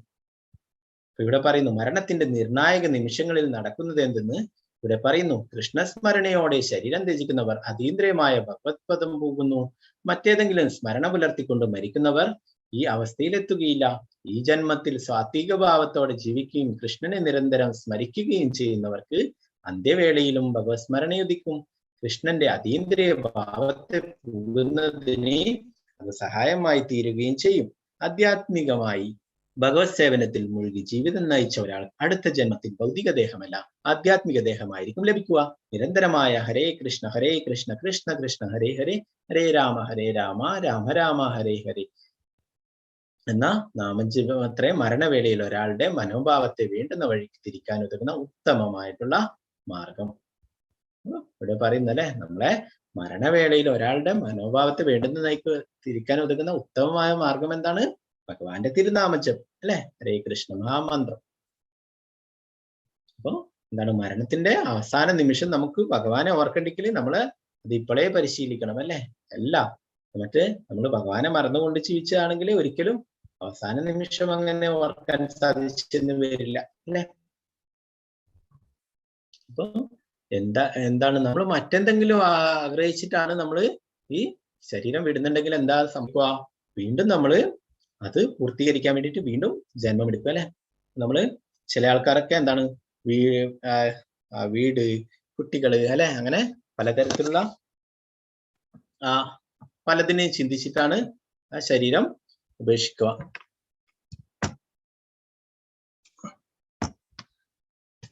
അങ്ങനെ ആവുമ്പോ എന്താണ്, അത് പൂർത്തീകരിക്കാൻ വേണ്ടിയിട്ട് വീണ്ടും ജന്മങ്ങൾ എടുക്കേണ്ടി വരും അല്ലെ. അപ്പോ നമ്മള് എന്താണ് ആ പൂന്താനം പറയുന്നുണ്ട് അല്ലെ, എന്താണ് ഉണ്ണി ഉണ്ടായി വേൾപ്പിച്ച് അതിലൊരു ഉണ്ണി ഉണ്ടായി കാണണം എന്നൊക്കെ ആഗ്രഹിച്ചിട്ട് ശരിക്കും അതിന്റെ ലിറിക്സ് അറിയില്ല. അപ്പൊ അങ്ങനെ എന്താണ് അവസാനം ചത്തുപോകുന്നു പാവം ശിവ ശിവ എന്ന് ആ പൂന്താനം പറയുന്നത് അല്ലെ. നമ്മൾ അങ്ങനെ ആഗ്രഹങ്ങളൊക്കെ ബാക്കിയായിട്ട് എന്താണ് ഈ ശരീരം ഉപേക്ഷിക്കുകയാണെങ്കിൽ എന്താണ് വീണ്ടും ആ ആഗ്രഹങ്ങൾ പൂർത്തീകരിക്കാൻ വേണ്ടിയിട്ട് ജനിക്കേണ്ടി വരും അല്ലെ.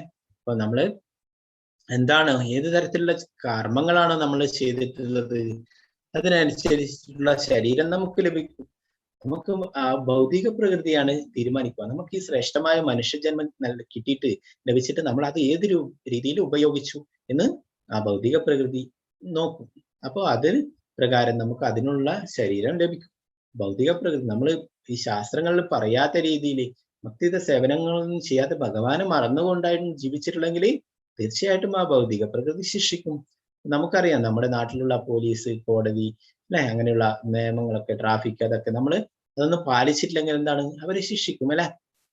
അപ്പോ അതുപോലെ തന്നെ ഭൗതിക പ്രകൃതിക്ക് ഒരു നിയമമുണ്ട് ഇവിടെ.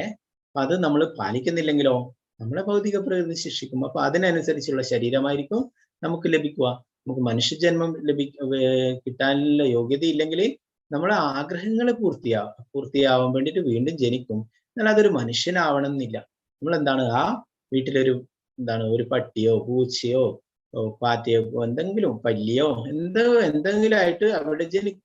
അല്ലെ, നമുക്ക് അതിന്റെ ആ മനുഷ്യനായവനല്ല യോഗ്യത ഉണ്ടാവില്ല, ആഗ്രഹം പൂർത്തിയാവും അല്ലെ. അങ്ങനെ നമ്മളെ അതുപോലെ തന്നെ നമ്മളെ വീട് അങ്ങനെ ആഗ്രഹിച്ചിട്ട് പോയി കഴിഞ്ഞാൽ ആ വീട്ടിലും എന്തെങ്കിലും ഒരു എലിയോ കൂറയോ എന്തെങ്കിലും ആയിട്ട് ജനിക്കും. അപ്പൊ അതൊക്കെ നമ്മുടെ ശാസ്ത്രങ്ങളിൽ പറയുന്നു. അങ്ങനെ നമ്മുടെ ആഗ്രഹം പൂർത്തിയാവും, എന്നാൽ നമുക്ക് ആ മനുഷ്യ ജന്മം ലഭിച്ചു എന്ന് വരില്ല. അത് അത്രയും നമ്മൾ ജീവിതകാലം മുഴുവൻ അങ്ങനെയുള്ള നല്ല കാര്യങ്ങളൊക്കെ ചെയ്തിട്ടുള്ള മനുഷ്യന്റെ ജന്മം ലഭിക്കും, അല്ലെങ്കിൽ മറ്റുള്ള എന്തെങ്കിലും ജന്മം ലഭിക്കും. അപ്പൊ നമ്മൾ അങ്ങനെ ആഗ്രഹിക്കേണ്ട ആവശ്യമില്ല അല്ലെ. നമ്മളിപ്പോ ചില ആൾക്കാർ പറയാം, അപ്പൊ നമ്മുടെ മക്കളെയൊന്നും ഓർക്കാതെയാണ് മക്കളെയൊക്കെ ഭഗവാൻ സംരക്ഷിക്കും. നമ്മൾ വെറുതെ വിചാരിക്കുന്നത് നമ്മളാണ് ഇതിനെയൊക്കെ സംരക്ഷിക്കുന്നത്. അല്ല, എല്ലാവരെയും സംരക്ഷിക്കുന്നത് ഭഗവാനാണ് അല്ലെ. അപ്പോ നമ്മള് അതിനെക്കുറിച്ച് പറയാം, ജിറാഫിന്റെ കുട്ടികളെയൊക്കെ ജിറാഫ് എവിടെയും പുറത്തേക്ക് വിടില്ല. അതായത് ഇതിന്റെ കാലിനടിയിലാക്കിയിട്ട് വളർത്തും. അതിനെ വന്യമൃഗങ്ങളൊക്കെ വന്ന് ഭക്ഷിക്കും.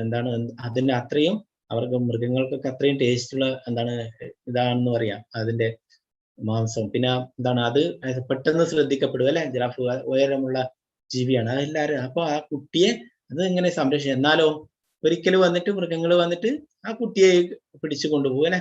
അപ്പൊ നമ്മൾ എത്ര സംരക്ഷിച്ചാലും എന്താണ് അതിനൊരു പരിധി ഉണ്ടല്ലേ. യമരാജനിൽ നിന്ന് നമുക്ക് ആർക്കും അവരെയൊന്നും സംരക്ഷിക്കാൻ കഴിയില്ല. അപ്പൊ ആർക്കാണ് യഥാർത്ഥമായിട്ട് എല്ലാവരെയും സംരക്ഷിക്കാൻ കഴിയുക? ഭഗവാന് മാത്രമാണ് അല്ലെ. ഭഗവാന് മാത്രമേ എല്ലാവരെയും സംരക്ഷിക്കാൻ കഴിയുള്ളൂ. നമ്മൾ വെറുതെ വിചാരിക്കുന്നതാണ് എന്താണ് നമ്മളാണ് സംരക്ഷിക്കുന്നത് എന്നൊക്കെ അല്ലെ. അപ്പൊ അതെന്താണ് ആ ഭഗവാന് വിട്ടുകൊടുക്കണം. എന്താണ് നമ്മളെ മക്കളെ, കൊച്ചുമക്കളെ ഇവരൊക്കെ ഭഗവാൻ സംരക്ഷിക്കും. ആ ഒരു ഉറപ്പുണ്ടാവുക നമുക്ക് അല്ലെ.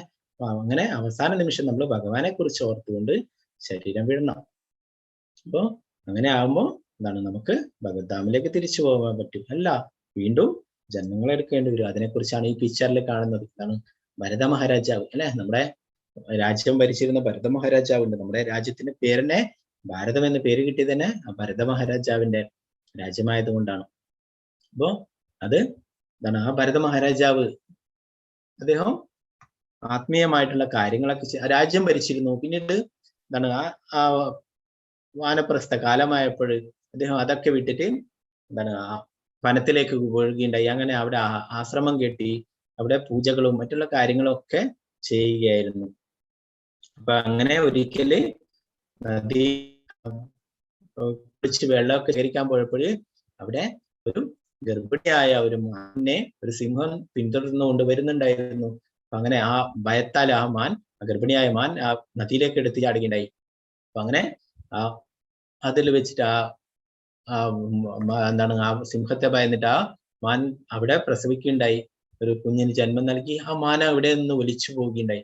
അപ്പൊ ഈ കുട്ടിയെ കണ്ടിട്ട് ആ ഭരത മഹാരാജാവ് അതിനോട് അനുകമ്പ തോന്നി, അതിനോട് ദയ തോന്നിയിട്ട് ആ കുട്ടിയെ എടുത്തു കൊണ്ടുവരികയുണ്ടായി. ആ മൺകുട്ടിയെ എടുത്തുകൊണ്ടുവന്നിട്ട് ആശ്രമത്തില് വളർത്തുകയുണ്ടായി. അങ്ങനെ അതിനെ എപ്പോഴും ഭക്ഷണം കൊടുക്കും, അതിനെ അങ്ങനെ എന്താണ് കുളിപ്പിക്കും, അതിനെ ഒക്കെ അങ്ങനെ അതിനെ കളിപ്പിച്ചു. അങ്ങനെയൊക്കെ ആയിട്ട് അദ്ദേഹം എന്താണ് അങ്ങനെ മറ്റുള്ള കാര്യങ്ങളൊക്കെ മറന്നുപോയി. തന്റെ ധർമ്മം അത് മറന്നുപോയി. എന്താണ് എന്തിനു വേണ്ടിയിട്ടാണ് അദ്ദേഹം ഇതൊക്കെ രാജ്യമൊക്കെ ഉപേക്ഷിച്ചിട്ട് വന്നിട്ടുള്ളത്? ആ രാജ്യം അല്ലെ, ഒരു രാജാവ് എന്ന പദവിയിൽ നിന്ന്, രാജ്യം എന്ന ചെറിയൊരു രാജ്യമല്ല അല്ലെ. അപ്പൊ ഇന്ന് നമ്മുടെ പൊളിറ്റീഷ്യന്മാരുടെ അടിയാണല്ലേ ഭരണമൊക്കെ കിട്ടാൻ വേണ്ടിയിട്ട്. അപ്പൊ അന്നത്തെ ഭാരതം എന്ന് പറയുന്നത് എല്ലാം പെടുന്നതാ, പാകിസ്ഥാനും അഫ്ഗാനിസ്ഥാനും അങ്ങനെയുള്ള എല്ലാം പെടുന്നതാണ് രാജ്യം, ഭാരത രാജ്യം, ഭാരതവർഷം എന്ന് പറയുന്നത്. അപ്പൊ അത് അതിന്റെ രാജാവായിരുന്നു. എന്നിട്ടാണ് ഇതൊക്കെ ഉപേക്ഷിച്ചിട്ട് അദ്ദേഹം പൂർണ്ണമായിട്ടും ഭഗവാന്റെ സേവനത്തിലൊക്കെ ഉൾപ്പെടാൻ വേണ്ടിയിട്ട് അങ്ങനെ ആശ്രമത്തിലേക്ക് പോയിട്ടതല്ല അല്ലെ. എന്നാൽ അത് മറന്നുപോയി, ആ സ്വന്തം ധർമ്മം മറന്നുപോയി. മറ്റുള്ള ജീവികളോട് ദയ കാണിക്കുക, അനുകമ്പ കാണിക്കുക, അത് നല്ലത് തന്നെയാണ്. എന്നാൽ തന്റെ ധർമ്മവും ചെയ്യണമായിരുന്നു അല്ലെ. സ്വധർമ്മം മറന്നുപോയി. എന്താണ് താൻ എന്തിനു വേണ്ടിയിട്ടാണോ ഇതൊക്കെ ഉപേക്ഷിച്ചിട്ട് വന്നിട്ടുള്ളത് അത് മറന്നുപോയി. പിന്നെ മാൻകുട്ടിയെ ആലോചിക്കുന്നതിൽ മാത്രമായി പോയി ശ്രദ്ധ. അങ്ങനെ എപ്പോഴും അതിനെ സംരക്ഷിച്ച് അവസാനം പ്രായമായ അവസ്ഥയിലെത്തി. അപ്പോഴും ഓർത്തു, ഞാൻ ഈ ശരീരം വിട്ടുപോവുകയാണെങ്കിൽ ഈ മാൻകുട്ടി ആരാണ് സംരക്ഷിക്കുക? ഇനി വല്ല സിംഹവും കടുവയും അങ്ങനെയുള്ള മൃഗങ്ങളൊക്കെ വന്നിട്ട് ഇതിനെ കൊന്നു തിന്നുമല്ലോ, ഇതിനെ ആര് സംരക്ഷിക്കുമെന്ന് ഓർത്തോർത്ത് അദ്ദേഹം ആ ശരീരം വിടുകയുണ്ടായി. അതിന്റെ ഫലമായിട്ട് എന്താ സംഭവിച്ചത്? അദ്ദേഹത്തിന് പിന്നീട് ഒരു മാനിന്റെ ജന്മം കിട്ടി, ഒരു മാനായിട്ട് പിറക്കുകയുണ്ടായി. എന്നാൽ അദ്ദേഹം ചെയ്ത കുറച്ചെങ്കിലും നല്ല കാര്യങ്ങളൊക്കെ ചെയ്തിട്ടുണ്ടാവും അല്ലെ. നമ്മൾ പഠിച്ചു എന്താണ് സ്വല്പം അഭ്യസ്യ ധർമ്മസ്യ അത്ര ആയതേ മഹദോഭയ. അങ്ങനെയുള്ള ആ മറന്ന് ജീവിച്ചിട്ടും അദ്ദേഹത്തിന് തന്റെ പൂർവ്വജന്മത്തെ പറ്റി ഓർക്കാൻ സാധിച്ചു.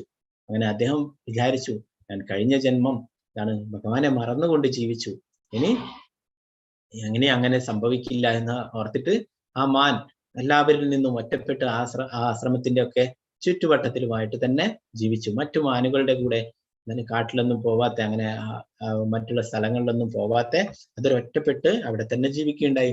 അങ്ങനെ ആ മാന്റെ ജന്മം, ആ ശരീരം വിടുന്ന സമയത്ത് പിന്നീട് ഒരു മനുഷ്യന്റെ എന്താണ് ആ ശരീരം ലഭിക്കുകയുണ്ടായി. അങ്ങനെ ജഡഭരതനായിട്ട് പിന്നീട് ജന്മം എടുക്കുകയുണ്ടായി. അതിനെക്കുറിച്ചൊക്കെ ശ്രീമദ് ഭാഗവതത്തിൽ വിശദമായിട്ട് പറഞ്ഞിട്ടുണ്ട്. അപ്പോ ആ ജഡഭരതനായിട്ടും അദ്ദേഹം ഓർത്തു, ഇനി ഞാൻ ഈ ജന്മം, ഈ മനുഷ്യ ജന്മം ലഭിച്ചു, ഈ ജന്മം ഞാൻ എന്താണ് ഭഗവാനെ കുറിച്ച് ഓർക്കാൻ മാത്രമായിട്ട് മാറ്റിവെക്കും, എനിക്ക് മറ്റൊന്നും വേണ്ട, ആവശ്യമില്ല. അങ്ങനെ തൻ്റെ ആ വീട്ടിൽ നിന്നും ആ കൊട്ടാരത്തിൽ നിന്നൊക്കെ എല്ലാം ഉപേക്ഷിച്ചിട്ട് കാട്ടിലേക്ക് പുറപ്പെടുകയുണ്ടായി. അദ്ദേഹത്തിന്റെ ആ എന്താണ് സഹോദരങ്ങളൊക്കെ അദ്ദേഹം ഇങ്ങനെ എന്താണ് ആരോടും ഒന്നും കൂടുതലൊന്നും സംസാരിക്കാതെ എപ്പോഴും ഭഗവാനെ കുറിച്ച് ഓർത്തുകൊണ്ട് അങ്ങനെ ഒരു മൗനി അങ്ങനെ എന്താണ് ആരോടും അധികം സംസാരിക്കാത്ത ഒന്നും വേണ്ടാത്ത കാര്യങ്ങളിലൊന്നും ഇടപെടാത്ത അങ്ങനെ ഒരു ഏകാഗിയായിട്ട് അങ്ങനെ കഴിയുകയായിരുന്നു. അപ്പോഴാ എന്താണ് ആ സഹോദരങ്ങളിലൊക്കെ ഇത് മുതലെടുത്ത് അദ്ദേഹത്തിന്റെ എന്താണ് ആ സമ്പത്തൊക്കെ അവര് കൈക്കലാക്കിയിട്ടുണ്ടായി. അങ്ങനെ അവസാനം അദ്ദേഹം അവിടെ വിട്ടിട്ട് കാട്ടിലേക്ക് പോവുകയുണ്ടായി. അങ്ങനെ കാട്ടിൽ വെച്ചിട്ട് അവിടെ അദ്ദേഹം ഇങ്ങനെ സഞ്ചരിക്കുമ്പോൾ രഘുഗുണ മഹാരാജ എന്ന ഒരു രാജാവ് അതുവഴി പോകുന്നുണ്ടായിരുന്നു. അദ്ദേഹത്തിന് പല്ലക്കിൽ ചുമന്നു കൊണ്ടുപോകാൻ വേണ്ടിയിട്ട് ആ ഭടന്മാര് അവര് 3 പേരുണ്ടായിരുന്നു. ഒരാളെ കൂടി പല്ലക്ക് 4 പേരാണ് പല്ലക്ക് ചുമക്കാൻ, ഒരാളെ കൂടി ആവശ്യമുണ്ടായിരുന്നു. അങ്ങനെ പരതി നടക്കുന്ന സമയത്താണ് ഈ ജഡഭരതനെ കാണുന്നത്. അപ്പോൾ അദ്ദേഹത്തെ പിടിച്ചുകൊണ്ടുപോയി പല്ലക്ക് ചുമക്കണം എന്ന് പറയുകയുണ്ടായി. അപ്പൊ അദ്ദേഹം എന്താണ് അത്രയും ശ്രദ്ധയോടെയാണ് അദ്ദേഹം നടന്നിരുന്നത്. ഒരു ഉറുമ്പിനെ പോലും ചവിട്ടിപ്പോവാതെ ചെറിയ എന്താണ് ആ ജീവികളൊന്നും ചവിട്ടാതെ അങ്ങനെയുള്ള ഒരു പാപങ്ങളും ചെയ്യാതെയായിരുന്നു അദ്ദേഹം സഞ്ചരിച്ചിരുന്നത്. അപ്പൊ ഇദ്ദേഹത്തെയും പല്ലക്ക് ചുമക്കാൻ വേണ്ടിയിട്ട് പിടിച്ചുകൊണ്ടുപോയി. എന്നാൽ ഇദ്ദേഹം എന്താ ചെയ്തത്? ഉറുമ്പിനെയോ മറ്റുള്ള ചെറിയ ജീവികളൊക്കെ കാണുമ്പോൾ അതിനെ എന്താണ് ആ മറികടന്ന് തുള്ളും, എന്താണ് കാലൊക്കെ എന്താണ് പല എന്താണ് രീതിയിലും വെക്കാൻ തുടങ്ങി. അതിനെയൊക്കെ ഉറുമ്പിനെ ഒന്നും ചവിട്ടിപ്പോകാതിരിക്കാൻ പല രീതിയിലും അങ്ങനെ നടക്കാൻ തുടങ്ങി, ബാലൻസ് ഒന്നും. ഇപ്പൊ എന്തായി, മറ്റു 3 പേരും പിടിച്ചിട്ട് അവരെന്താണ് ഒരാൾ തെറ്റി ഒക്കെ നടന്നു കഴിഞ്ഞാൽ എന്താണ് ആ പല്ലക്കിന്റെ ബാലൻസ് തെറ്റിപ്പോകും അല്ലെ. അപ്പൊ അങ്ങനെ ആ രാജാവിന് ദേഷ്യം പിടിച്ചു. ഇത് ആരാണ് ഇങ്ങനെ എന്നെ ഇങ്ങനെ എന്താണ് ഡിസ്റ്റർബ് ചെയ്യുന്നത്, ആരാണ് ഇങ്ങനെ ശരിയായ രീതിയിൽ പല്ലക്ക് ചുമക്കാതെ എന്നൊക്കെ പറഞ്ഞിട്ട് അദ്ദേഹം വഴക്ക് പറയാൻ തുടങ്ങി. അങ്ങനെ ആ ഭടന്മാർ പറഞ്ഞു ഇദ്ദേഹമാണ് എന്ന് പറഞ്ഞിട്ട് അങ്ങനെ ആ ജഡഭരതനെ കുറെ ശാസിക്കുകയുണ്ടായി. അങ്ങനെ കുറെ കാര്യങ്ങൾ പറഞ്ഞു, ഞാൻ രാജാവാണ്, ഞാൻ നിന്നെ വധിക്കും, അങ്ങനെ കുറെ കാര്യങ്ങളൊക്കെ പറഞ്ഞ് ഭീഷണിപ്പെടുത്തുകയൊക്കെ ചെയ്തു. അപ്പൊ ഇതൊക്കെ കേട്ടിട്ട് ആ ജഡഭരതനെ ഒന്നും പ്രതികരിച്ചില്ല. അവസാനം പറഞ്ഞു, നിങ്ങൾ പറയുന്നു ഏത് രാജാവാണ് നിങ്ങൾ, ആരെ വധിക്കുന്നു പറയുന്നു, ആരെയാണ് വധിക്കാൻ സാധിക്കുക എന്നൊക്കെ പറഞ്ഞിട്ട് എന്താണ് ഇങ്ങനെയുള്ള ആത്മീയ കാര്യങ്ങൾ പറഞ്ഞു കൊടുക്കാൻ തുടങ്ങി. നമ്മളൊക്കെ ആത്മാവാണ്, ആത്മാവിനെ ഒരിക്കലും വധിക്കാൻ പറ്റില്ല, നമ്മളും പഠിച്ചല്ലേ. ആത്മാവിനെ യാതൊരു രീതിയിൽ നശിപ്പിക്കാൻ പറ്റില്ല അല്ലെ. ആ തത്വങ്ങളൊക്കെ ജഡഭരതൻ ആ രഘുഗുണ മഹാരാജാവിനോട് പറയാൻ തുടങ്ങി. ആ രഘുഗുണ മഹാരാജാവ് അപ്പോഴെ തന്നെ ഭടന്മാരോട് പറഞ്ഞു, നിർത്തുന്നു പറഞ്ഞു പല്ലക്ക് നിർത്തിയിട്ട് അതിൽ നിന്ന് ഇറങ്ങിയിട്ട് ആ ജഡഭരതന്റെ അടുക്ക പോയിട്ട് കൈകൂപ്പിക്കൊണ്ട് പറയാൻ തുടങ്ങി, അങ്ങൊരു മഹാജ്ഞാനിയാണെന്ന് തോന്നുന്നു, എന്താണ് അങ്ങനെ ഒരു അലഞ്ഞു നടക്കുന്ന രീതിയിൽ കണ്ടിട്ടാണ് പിടിച്ചുകൊണ്ടുന്നത് അല്ലെ. എന്നാൽ അദ്ദേഹം ഒരു മഹാനായ ജ്ഞാനിയാണ്, മഹാനായ വ്യക്തിയാണെന്ന് തോന്നുന്നു, അങ്ങ് പറയുന്ന കാര്യങ്ങളൊക്കെ വളരെ പ്രധാനപ്പെട്ടതാണ്, അങ്ങ് എനിക്ക് ഉപദേശങ്ങൾ നൽകും എന്ന് പറഞ്ഞിട്ട് ആ രഘുഗുണ മഹാരാജാവിന് ധാരാളം ഉപദേശങ്ങൾ നൽകിയിട്ടുണ്ടായി. ഭക്തിയുടെ സേവനത്തെ കുറിച്ചും ഇപ്പൊ നമ്മൾ പഠിച്ചുകൊണ്ടിരിക്കുന്ന കാര്യം നമ്മൾ ഭഗവാനെ ഓർത്തുകൊണ്ട് ജീവിക്കണം, അല്ലെങ്കിൽ നമ്മളെ അവസാന നിമിഷം ഭഗവാനെ ഓർക്കാതെ ആ ശരീരം ഉപേക്ഷിക്കുകയാണെങ്കിൽ നമുക്ക് മറ്റുള്ള എന്താണ് നമ്മൾ ആ സമയത്ത് ഓർത്തിട്ടുള്ള അതായി തീരും എന്നൊക്കെ പറഞ്ഞിട്ട് ജഡഭരതം പറഞ്ഞു കൊടുക്കുകയുണ്ടായി. തനക്ക് അനുഭവം ഉണ്ടല്ലേ, അനുഭവം അതിൽ വെച്ചിട്ട് തന്നെ ആ രാജാവിനൊക്കെ ഉപദേശങ്ങളൊക്കെ നൽകിയിട്ടുണ്ടായി. അങ്ങനെ ആ ജഡഭരതന്റെ ഉപദേശങ്ങൾ കേട്ടിട്ട് ആ രാജാവ് രഘുഗുണ മഹാരാജാവ് പിന്നെ ഒരു ഭക്തനായി തീരുകയും അങ്ങനെ ഭഗവാന്റെ സേവനങ്ങളൊക്കെ തിരിച്ചു പോവുകയുണ്ടായി. അപ്പൊ നമ്മൾ ഇതിന്ന് പഠിക്കേണ്ടതാണ്, നമ്മള് ആ സ്വധർമ്മം മറന്നു പോകരുത് അല്ലെ. നമുക്ക് മറ്റുള്ള ജീവികളോടൊക്കെ അനുകമ്പ വേണം, ദയ വേണം, അല്ലെ സ്വന്തം ധർമ്മം അത് നമ്മൾ തീർച്ചയായിട്ടും ചെയ്യണം അല്ലെ. നമ്മള് ആ ഭഗവാന്റെ സേവനങ്ങൾ അത് ചെയ്യണം അല്ലെ, അതൊരിക്കലും മറന്നു പോകരുത്. അപ്പൊ അതുകൊണ്ടാണ് ഈ ഭരത മഹാരാജാവിന് ഇങ്ങനെ സംഭവിച്ചത്. അദ്ദേഹം എല്ലാം ഉപേക്ഷിച്ചിട്ട് എന്തിനാണോ കാട്ടിൽ പോയത് അത് ആ കാര്യം മറന്നുപോയി അല്ലെ. നമ്മൾ നേരത്തെയും പഠിച്ചു, സന്യാസം എന്ന് പറഞ്ഞിട്ടൊക്കെ നമ്മൾ പോകുന്നുണ്ടെങ്കിലും ഭഗവാനെ ഒരിക്കലും മറന്നു പോകരുതെന്ന് നമ്മൾ പഠിച്ചിട്ടുണ്ടായിരുന്നു അല്ലെ. അപ്പൊ ആ ആശ്രമമൊക്കെ കെട്ടി ഇതൊക്കെ ചെയ്യാൻ വേണ്ടിയിട്ടാണ് പോയത് അല്ലെ, രാജ്യമൊക്കെ ഉപേക്ഷിച്ചിട്ട്, എന്നാലും അത് മറന്നുപോയി, എന്തിനാണോ പോയിട്ടുള്ളത് അത് മറന്നുപോയി. അതാണ് ഇങ്ങനെ ഒരു മാന്റെ ജന്മം ലഭിക്കുകയുണ്ടായത്. അങ്ങനെയാണെങ്കിലും പിന്നീട് ജഡഭരതന്റെ ആ ജന്മം ലഭിച്ചല്ലേ, മാന്റെ ശരീരം തീർന്നപ്പോൾ പിന്നീട് ജഡഭരതന്റെ ശരീരം ലഭിക്കുകയും അതില് തിരിച്ച് ഭഗവദ്ധാമിലേക്ക് പോവുകയും ചെയ്തു. അതും ഭഗവാന്റെ കാരുണ്യമാണ്. തസ്മാ സർവേഷു കാലേഷു മാമനുസ്മര യുഗജ മയർപിതാമനോ ബുദ്ധിർ മാമേ വൈശ്യസ്യ സംശയ. അതിനാൽ അർജുന, ശ്രീകൃഷ്ണ രൂപത്തിൽ എന്നെ നീ എപ്പോഴും ഓർക്കുകയും അതോടൊപ്പം തന്റെ നിയതകർമ്മമായ യുദ്ധം നിർവഹിക്കുകയും ചെയ്യുക. സ്വകർമ്മങ്ങളെല്ലാം എനിക്കായി അർപ്പിച്ചു മനോബുദ്ധികൾ എന്നിൽ ഉറപ്പിച്ചു വിടുന്നാൽ നീ എന്നെ പ്രാപിക്കും, സംശയമില്ല. അപ്പോ ഭഗവാനുടെ അർജുനനോട് പറയുന്നല്ലേ. അർജുനൻ ഇതൊക്കെ കേട്ടപ്പോൾ വിചാരിച്ചു ഇനി ആ യുദ്ധമൊന്നും ചെയ്യേണ്ടി വരില്ല, എന്താണ് ഞാൻ ഇനി എപ്പോഴും ഭഗവാനെ ഓർത്താൽ മതി എന്നാണ് വിചാരിച്ചത് അല്ലെ. ഭഗവാൻ എന്താ പറയുന്നത്, അവസാന നിമിഷം എന്നെ ഓർക്കണമെങ്കിൽ എപ്പോഴും ഭഗവത് സ്മരണ വേണം എന്നൊക്കെ അല്ലെ. അപ്പൊ എപ്പോഴും ഭഗവാനെ ഓർത്ത് നിന്നാൽ മതി, ഇനി ഞാൻ യുദ്ധമൊന്നും ചെയ്യേണ്ടി വരില്ല എന്ന് അർജുനെ എന്താണ് ആലോചിക്കുന്നുണ്ടായിരിക്കും അല്ലെ. അപ്പൊ അതുകൊണ്ട് ഭഗവാൻ പറയുന്നു, നീ എന്നെ എപ്പോഴും ശ്രീകൃഷ്ണ രൂപത്തില് ഓർമ്മിക്കുക എന്ന് പറയുന്നു അല്ലെ. എന്താ മായാവാദികളൊന്നും ഭഗവാന് രൂപമില്ലെന്ന് പറഞ്ഞു. ഭഗവാൻ എന്നാലും ഇവിടെ ഭഗവത്ഗീതയില് വ്യക്തമായിട്ട് പറയുന്നു, എന്നെ ശ്രീകൃഷ്ണ രൂപത്തില് എന്നെ എപ്പോഴും ഓർമ്മിക്കാൻ വേണ്ടിയിട്ട് അല്ലെ. 2 കൈകളോട് കൂടിയിട്ടുള്ള ശ്യാമസുന്ദര രൂപം അല്ലെ, അതാണ് ഏറ്റവും മഹത്തരമായിട്ടുള്ളത്. അതോടൊപ്പം തന്റെ നിയതമായ കർമ്മമായി യുദ്ധം നിർവഹിക്കുകയും ചെയ്യുക. തന്റെ എന്താണ് ആ നിയതമായിട്ടുള്ള കർമ്മം അല്ലെ, ഒരു ക്ഷത്രിയന്റെ ധർമ്മം എന്താണ്, ഈ യുദ്ധം ചെയ്യുകയുള്ളതാണ് അല്ലെ, അതും ചെയ്യണം. രസകർമ്മങ്ങളെല്ലാം എനിക്കായി അർപ്പിച്ചു മനോബുദ്ധികൾ എന്നിൽ ഉറപ്പിച്ചിരുന്നാൽ നീ എന്നെ പ്രാപിക്കും, സംശയമില്ല. അർജുനനുള്ള ഈ ഉപദേശം ഭൗതിക കർമ്മങ്ങളിൽ ഏർപ്പെട്ടിരിക്കുന്ന എല്ലാവരെ സംബന്ധിച്ചും പ്രസക്തമാണ്.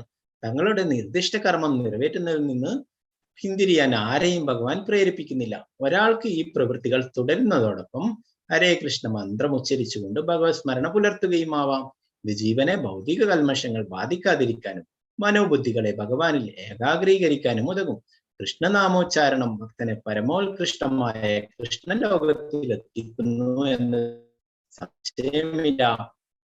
അപ്പോ എന്താണ്, ഈ ഭൗതിക ലോകത്തിൽ നമുക്ക് ജീവിക്കണ്ടെങ്കിൽ എന്തായാലും അവരവരുടെ ആ ഡ്യൂട്ടി ചെയ്തേ പറ്റുള്ളൂ അല്ലെ. അപ്പൊ അത് ചെയ്യാനാണ് പറയുന്നത്. അത് ചെയ്യുന്നതിനോടൊപ്പം എന്താണ്, ഭഗവാനെ ഓർക്കാൻ വേണ്ടിയിട്ട് അല്ലെ. ഭഗവാൻ എന്താ പറയുന്നത്, ആ എന്നെ ഓർത്തിട്ട് യുദ്ധം ചെയ്യാൻ വേണ്ടി പറയുന്നല്ലേ. തസ്മാ സർവേഷു കാലേഷു മാമനുസ്മര യുദ്ധേച്ച, ഭഗവാനെ ഓർത്തുകൊണ്ട് യുദ്ധം ചെയ്യാനാ പറയുന്നല്ലേ. അതുപോലെ നമ്മളും നമ്മുടെ കർമ്മങ്ങൾ ചെയ്യാ, ഭഗവാനെ ഓർത്തുകൊണ്ട് എല്ലാം ചെയ്യാം അല്ലെ. ഭഗവാനെ നമുക്ക് എന്താണ് എളുപ്പമാണ്, നമ്മളെല്ലാം ചെയ്യുമ്പോൾ. നമുക്ക് ഇന്നലെയൊക്കെ ഭഗവാൻ കുറെ ഉപദേശങ്ങൾ തന്നല്ലേ. രസോഹമാപ്സു കൗന്ദേയ, ജലത്തിന്റെ രസം ഞാനാകുന്നു പറഞ്ഞല്ലേ. ആ സൂര്യചന്ദ്രന്മാരുടെ പ്രകാശം ഞാനാകുന്നു എന്ന് പറഞ്ഞല്ലേ. ഓങ്കാരൻ ഞാനാകുന്നു, അങ്ങനെ എല്ലാം ഭഗവാനാണെന്ന് പറയുന്നല്ലേ. അപ്പൊ നമുക്ക് അതിലൂടെയൊക്കെ ഭഗവാനെ ഓർക്കാം. വെള്ളം കുടിക്കുമ്പോൾ എത്ര ആൾക്കാർ ഇന്നലെയൊക്കെ നമ്മൾ ഇതൊക്കെ പഠിച്ചല്ലേ, എത്ര ആൾ ഇന്ന് വെള്ളം കുടിക്കുമ്പോൾ ഭഗവാനെ ഓർത്തിട്ടുണ്ടാവും. വളരെ പ്രയാസമാണ് നമ്മൾ അല്ലെ. നമ്മളത് പരിശീലിച്ചിട്ടില്ല, നമ്മൾ ഇനി പരിശീലിക്കുക. വെള്ളം കുടിക്കുമ്പോൾ നമ്മൾ ഓർക്കുക എന്താണ്, രസോഹമാപ്സു കൗന്ദേയ. ആ ഭഗവാൻ പറയുന്നു ജലത്തിന്റെ രസം ഞാനാകുന്നു അർജുന എന്നല്ലേ. അപ്പൊ ഭഗവാനാണ് ഈ ജലത്തിന്റെ രസം. നമുക്ക് ശുദ്ധമായ വെള്ളം കുടിക്കാൻ കിട്ടുന്നല്ലേ. നമ്മളെന്താണ്, അത് ഭഗവാൻ തരുന്നതല്ലേ. നമ്മളെ മറ്റുള്ളതിനൊക്കെ ടാക്സ് കൊടുക്കുന്നല്ലേ. എന്നാല് ഇപ്പൊ എന്താണ്, ആ പൈപ്പ് ലൈനിലൊക്കെ വരുന്ന വെള്ളത്തിന് ടാക്സ് ഉണ്ടാവും അല്ലെ. എന്നാൽ നമ്മൾ കിണർ കുഴിച്ചിട്ട് അതിൽ നിന്ന് എടുത്ത് കുടിക്കുന്ന വെള്ളത്തിന് ടാക്സ് കൊടുക്കണ്ടാവും ഇല്ല അല്ലെ. ഇതൊക്കെ ആരാ തരുന്ന, ശുദ്ധമായ വായു അല്ലെ, ഭഗവാൻ തരുന്നു. അതിനൊക്കെ നമ്മൾ കാശ് കൊടുക്കുന്നുണ്ടാവും ഇല്ല അല്ലെ. ഒക്കെ ഭഗവാനാണ് തരുന്നത് അല്ലെ. അപ്പൊ അതൊക്കെ നമുക്കൊരു എന്താണ്, ആ ഒരു ഓക്സിജൻ ഇല്ലാതെ, വായു ഇല്ലാതെ നമുക്കൊരു നിമിഷം പോലും കഴിയാൻ കഴിയില്ല അല്ലെ. അപ്പൊ അതാരാ തരുന്നത്, ഭഗവാനാണ് അല്ലെ. അപ്പൊ എപ്പോഴും നമുക്ക് ഭഗവാനെ ഓർക്കാൻ സാധിക്കും. നമ്മുടെ എന്താണ് ആ നിർദ്ദിഷ്ടമായിട്ടുള്ള കർമ്മം ചെയ്യുക, അതിന്റെ കൂടെ തന്നെ ഭഗവാനെ ഓർക്കാൻ വേണ്ടിയിട്ടാണ് ഭഗവാൻ പറയുന്നത്. അല്ലാണ്ട് എല്ലാം ഉപേക്ഷിച്ചിട്ട്, കർമ്മങ്ങളൊക്കെ ഉപേക്ഷിച്ചിട്ട് പോകാൻ വേണ്ടിയിട്ടല്ല പറയുന്നത് അല്ലെ. നമ്മൾ ഈസ്കോൺ പൊതുവേ ഉള്ള ഒരു ധാരണയുണ്ട്, ഈസ്കോണിലൊക്കെ എത്തിക്കഴിഞ്ഞാൽ എല്ലാം വിട്ട് സന്യാസി ആയിക്കളയും, അങ്ങനെയൊക്കെ ഒരു ധാരണയുണ്ട്. ഈസ്കോണിലും ധാരാളം ഗൃഹസ്ഥന്മാരുണ്ട്, അവരൊക്കെ അവരുടെ എല്ലാ കാര്യങ്ങളും ചെയ്യുന്നു. അതിന്റെ കൂടെ ഭഗവാനെ അവരെ ഓർക്കുന്നു, എല്ലാം ഭഗവാനെ സമർപ്പിച്ചുകൊണ്ട് ചെയ്യുന്നു. നിവേദ്യങ്ങളൊക്കെ ഉണ്ടാക്കും, അതൊക്കെ ഭഗവാനെ സമർപ്പിച്ചിട്ട് അത് പ്രസാദമായിട്ട് സ്വീകരിക്കുന്നു. അങ്ങനെ എന്ത് കാര്യങ്ങൾ ചെയ്യുമ്പോൾ എല്ലാം ഭഗവാനെ മുൻനിർത്തിക്കൊണ്ട് ചെയ്യുന്നു. എന്താ പറയുന്നത്, എല്ലാ പ്രവൃത്തികളും ചെയ്യുന്നതോടൊപ്പം ഹരകൃഷ്ണ മഹാമന്ത്രം ഉച്ചരിച്ചുകൊണ്ട് ഭഗവത് സ്മരണ പുലർത്തുകയുമാണ്. ഇത് ജീവനെ ഭൗതിക കൽമഷങ്ങൾ ബാധിക്കാതിരിക്കാനും മനോബുദ്ധികളെ ഭഗവാനിൽ ഏകാഗ്രീകരിക്കാനും ഉതകും. കൃഷ്ണനാമോച്ചാരണം ഭക്തനെ പരമോത്കൃഷ്ടമായ കൃഷ്ണലോകത്തിൽ എത്തിക്കുമെന്നതിന് യാതൊരു സംശയമില്ല എന്ന് ഭഗവാനോട് പറയുന്നു. ഭഗവാന്റെ നാമം ജപിക്കുകയാണെങ്കിൽ തീർച്ചയായിട്ടും നമുക്ക് ഭഗവത്ധാമിലേക്ക് പോകാൻ പറ്റും അല്ലെ. ഇവിടെ ആ ഭക്തപ്രഹ്ലാദൻ ഇവിടെയാണ് അസുര കുലത്തിലെ ജനിച്ചത് അല്ലെ, ആ ഹിരണ്യകശിപുവിന്റെ മകനായിട്ട്. എന്നിട്ട് എന്താ ചെയ്തത്, കുട്ടിക്കാലത്ത് തന്നെ ആ ഗുരുകുലത്തിൽ നിന്നും ടീച്ചർ ഇല്ലാത്ത സമയത്ത് എന്താ ചെയ്യാ, തന്റെ കൂട്ടുകാരെയൊക്കെ പിടിച്ച് അടുത്തിരുത്തിയിട്ട് ഭഗവാനെ കുറിച്ചുള്ള കാര്യങ്ങൾ പറഞ്ഞെടുക്കും, ഭഗവത് കഥകൾ പറഞ്ഞെടുക്കും, ഭഗവാന്റെ തിരുനാമത്തെ കുറിച്ചൊക്കെ പറഞ്ഞു കൊടുത്തിട്ട് അവരൊക്കെ ഈ ഭക്തിത സേവനത്തിന്റെ പാതയിലേക്ക് കൊണ്ടുവരുന്നത്. അതൊക്കെ കണ്ടാണ് കശിപിന് ഇത്രയും പകയുണ്ടായത് അല്ലെ. അഭ്യാസ യോഗയുക്തേന ചേതസാനാന ഗാമിന പരമം പുരുഷം ദിവ്യം യാതി പാർത്ഥാനു ചിന്തയൻ. എന്നെ പരമ ദിവ്യോത്തമ പുരുഷനായി ആരാണോ ധ്യാനിക്കുന്നത്, ആരാണോ മാർഗത്തിൽ നിന്നും വ്യതിചലിക്കാത്ത തുടർച്ചയായി എന്നെ മനസ്സിൽ സ്മരിക്കുന്നത്, അല്ലയോ പാർത്ഥ, അയാൾ നിശ്ചയമായും എന്നെ പ്രാപിക്കും. നമ്മളൊക്കെ പഠിച്ചു അല്ലെ, ആരാണ് പരമദിവ്യത്വം പുരുഷൻ? കൃഷ്ണനാണ് അല്ലെ. അപ്പോ അങ്ങനെ ആരാണോ ഭഗവാനെ പരമദിവ്യത്വം പുരുഷനായി ധ്യാനിക്കുന്നത്, ആരാണോ ഈ ഭക്തിയുത സേവന മാർഗത്തിൽ നിന്ന് വ്യതിചലിക്കാതെ തുടർച്ചയായി ഭഗവാനെ സ്മരിക്കുന്നത്, അല്ലയോ ഭർത്ത, അയാൾ നിശ്ചയമായി എന്നെ പ്രാപിക്കുന്നു പറയുന്നല്ലേ. നമ്മൾ ഈ ഭക്തിയുത സേവന മാർഗത്തിൽ നിന്ന് ഒരിക്കലും പിന്തിരിയണല്ലേ. നമുക്ക് എന്ത് വിഷമങ്ങൾ ഉണ്ടായാലും അതിനൊക്കെ നമ്മൾ എന്താണ് സഹിച്ചുകൊണ്ട് മറികടക്കണം അല്ലെ. അങ്ങനെ എന്താണ് ഈ ഭഗവാന്റെ തിരുനാമം ഒരിക്കലും കഴിയരുത്. പ്രഭുപാദർ എപ്പോഴും ഭഗവാനെ കുറിച്ച് ഭഗവാന്റെ കാര്യങ്ങളൊക്കെ ചെയ്തിട്ടുള്ള അങ്ങനെയുള്ള പരിശുദ്ധ ഭക്തനാണ്, അധികാരിയാണ് പ്രഭുപാദർ. എപ്പോഴും ഭഗവാനെ കുറിച്ചുള്ള കാര്യങ്ങളൊക്കെ ചെയ്തിട്ടുണ്ടായിരുന്നു. കവിം പുരാണ മനുശാസിതാര മനോരണീയാം സമനുസ്മരേദ്യ സർവസ്യ ദാതാരമചിന്യ രൂപമാദിത്യവർണം തമസപരസ്താ. ഭഗവാനെ കുറിച്ചുള്ള വിശേഷണങ്ങളാണ് പറയുന്നത്. സർവജ്ഞനും ആദിപുരുഷനും സർവനിയന്താവും അണുവിനേക്കാൾ ചെറുതും സകലതിന്റെ പരിപാലകനും ഭൗതിക അനുമാനങ്ങൾക്ക് അതീതനും അചിന്യ രൂപനും ഭൗതിക പ്രകൃതിക്ക് അതീതനും ആദിത്യ തേജസ്വിമായ വ്യക്തി.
ഹരേ കൃഷ്ണ.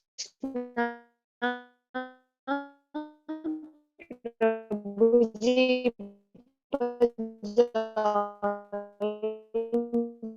ചെയ്യും. എന്തോ ഒരു നെറ്റ്വർക്ക് ഇഷ്യൂ ഉള്ളത് കൊണ്ടാണ്. 2 മിനിറ്റ്.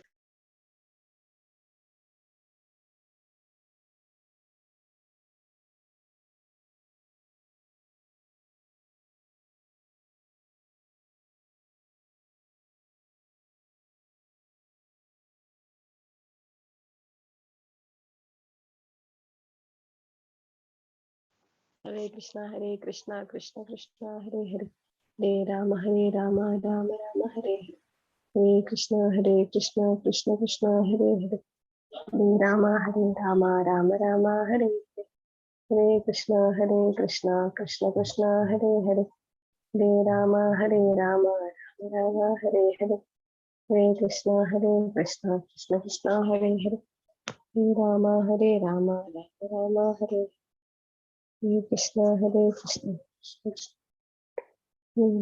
ഹരേ രാമ രാമ രാമ ഹരേ, ഹരേ കൃഷ്ണ കൃഷ്ണ കൃഷ്ണ ഹരേ ഹരേ, ഹരേ രാമ രാമ രാമ ഹരേ, ഹരേ കൃഷ്ണ കൃഷ്ണ ഹരേ, ഹരേ രാമ രാമ ഹരേ ഹരേ, ഹരേ കൃഷ്ണ കൃഷ്ണ കൃഷ്ണ ഹരേ ഹരേ, ഹരേ രാമ രാമ രാമ ഹരേ, ഹരേ കൃഷ്ണ കൃഷ്ണ കൃഷ്ണ ഹരേ ഹരേ, ഹരേ രാമ രാമ രാമ ഹരേ ഹരേ, ഹരേ കൃഷ്ണ കൃഷ്ണ കൃഷ്ണ ഹരേ